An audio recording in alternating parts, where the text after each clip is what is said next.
नमस्कार, जय श्री राधे। मेरा नाम है आचार्य आशुतोष अवस्थी। स्वागत है आप सभी का मेरे यूट्यूब चैनल में। जैसा कि आप सभी को पता है, मेरे पिछले वीडियोज़ जो हैं वो मानस रहस्य को लेकर के आ रहे हैं। मानस के जो रहस्य हैं या मानस की कुछ ऐसी बातें जिस पर लोग शक करते हैं, लोगों के मन में भ्रम रहता है, शंका रहती है, उनको दूर करने का मेरा प्रयास है। क्योंकि मानस कभी भी किसी के मन में कोई संशय, कोई शंका उत्पन्न नहीं करती है। इसलिए जिसके भी मन में जो भी शंका है उसका एक समाधान करने का मेरा एक छोटा सा प्रयास है। उसी क्रम में मैं मानस रहस्य के इन वीडियोज़ को लेकर के आ रहा हूँ।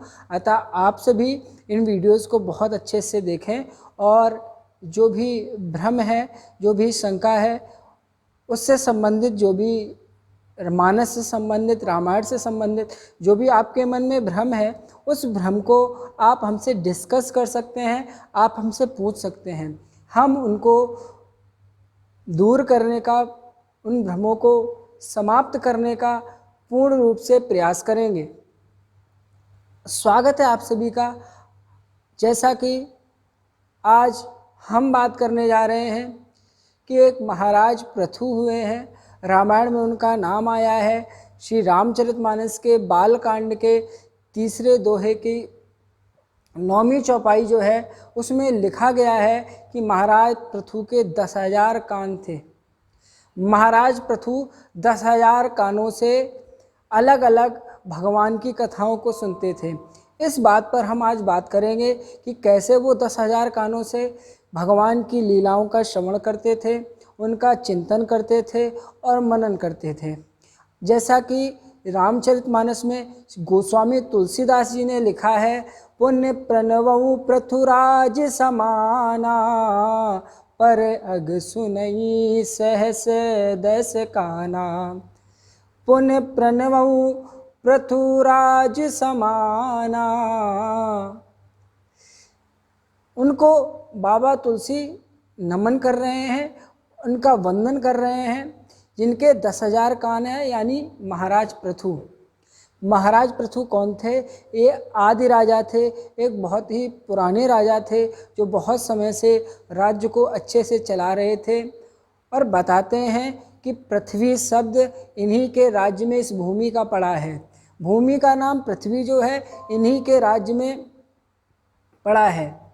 और पृथु इतने प्रतापी राजा थे, इन्होंने बहुत से यज्ञ किए। कहते तो ये हैं, इन्होंने इस पृथ्वी पर इतने यज्ञ किए, इतने यज्ञ किए कि पृथ्वी का एक नाम पड़ गया कुशोत्पाटनी। तो पृथ्वी जो है यानी भूमि जो है वो माता पृथ्वी पृथु को अपने पिता समान मानती हैं, उनको अपना पिता मानती हैं। और पृथु जो हैं वो बड़े ही धर्मात्मा राजा हैं, बड़े ही प्रतापवान हैं। उन्होंने एक बार यज्ञ किया, यज्ञ कर रहे थे, यज्ञ से भगवान प्रकट हुए, भगवान प्रसन्न हुए। उन्होंने पृथु से कहा वरदान मांग लो। हम बात कर रहे हैं अब कि 10,000 कान राजा पृथु को कैसे प्राप्त हुए, महाराज पृथु के 10,000 कान कैसे हुए। तो हम बात कर रहे थे कि उन्होंने यज्ञ किया, यज्ञ में भगवान प्रसन्न हुए, भगवान ने कहा कि वरदान मांग लो। महाराज पृथु ने भगवान से वरदान क्या मांगा, ये बड़ा मार्मिक है, बड़ा जानने योग्य है। पृथु ने कहा कि प्रभु अगर आप हमें कुछ देना चाहते हो तो हमें ये दे दीजिए कि प्रभु आपका जहाँ पर आपका सुयश हो रहा हो, जहाँ पर आपकी कथा हो रही हो, जहाँ पर भगवान आपका गुणगान हो रहा हो, तो वहाँ हम एक कान से नहीं, जितनी जगह आपकी कथा हो रही हो, जहाँ जहाँ भी आपके सुयश का गुणगान हो रहा हो, जहाँ जहाँ भी आपकी कथाएं हो रही हो, हम उनको अलग अलग कानों से सुन सकें और आपकी उन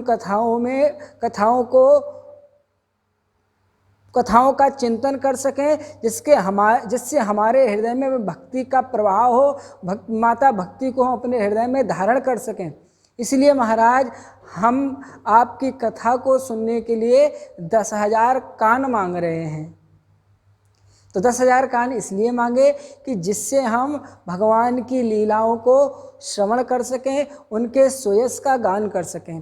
कैसा होगा वो राजा जिसने भगवान के नाम का स्मरण करने के लिए, भगवान की लीलाओं को सुनने के लिए मकान नहीं मांगे, दुनिया का वैभव नहीं मांगा, भगवान से कान मांगे हैं। इसलिए हम आपसे भी कहते हैं कि आपको जो 2 कान दिए हैं भगवान ने, ये कान एक दूसरे की चुगली सुनने के लिए नहीं है, एक दूसरे की बुराई सुनने के लिए नहीं है।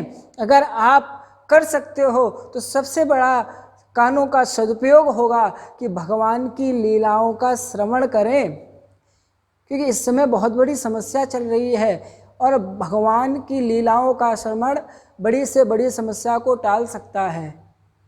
हरिस्मृति सर्व विपद विमोक्षणी, भगवान की स्मृति समस्त विघ्न बाधाओं को दूर करने वाली है। तो हम समझते हैं कि आपका ये डाउट क्लियर हो गया होगा, आपका ये भ्रम समाप्त हो गया होगा कि महाराज पृथु ने 10,000 कान किसके लिए मांगे।